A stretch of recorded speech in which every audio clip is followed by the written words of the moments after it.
Hey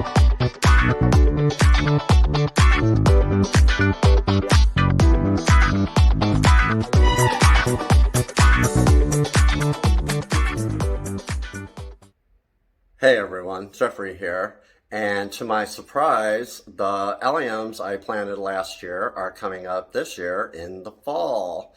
I planted 12 white snowball alliums, and a few of them have doubled, and in some cases they have tripled.